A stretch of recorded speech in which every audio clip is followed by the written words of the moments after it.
സെയിൽസിന്റെ group അവനിടട്ടെ ഞാനിട്ടോ പെട്ടുപോകും. ആ exactly.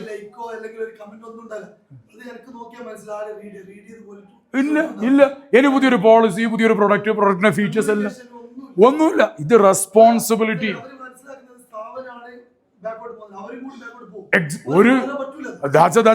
നിങ്ങൾ company വളർന്നില്ല, നിങ്ങൾ എവിടെ വളരും? നിങ്ങൾ വളരണമെങ്കിൽ കമ്പനി വളരണം, കമ്പനിക്ക് റവന്യൂ വരണം, കമ്പനിക്ക് ഗ്രോത്ത് വരണം, എങ്കിലേ നിങ്ങൾ വളരുള്ളൂ. അപ്പൊ നിങ്ങൾ വളർത്തേണ്ട ആൾക്കാരാണ് കമ്പനിയെ. കമ്പനി ഞാൻ പറഞ്ഞല്ലോ പ്രത്യേകിച്ച് അങ്ങ് വളർന്നു പോവില്ല, എംപ്ലോയീസിലൂടെ കമ്പനി വളരുള്ളൂ. ഒരു വാട്സപ്പിൽ എന്തെങ്കിലും ഒരു മാനേജർ ഇട്ട് കഴിഞ്ഞാൽ ഇത് നോക്കിയിട്ട് ആസ്വദിക്കുന്ന ടീമാ. അവൻ കയറിയിട്ടുണ്ട്, തമ്പടിച്ചു, നാളെ മീറ്റിംഗിൽ നിന്നോട് ചോദിക്കടാ നീ അനുഭവിച്ചോ എന്ന് പറഞ്ഞിട്ട് അവിടെ എന്തിനിത്? You never murmur mutter whispering network എന്ന് പറയും. WhatsApp whispering network.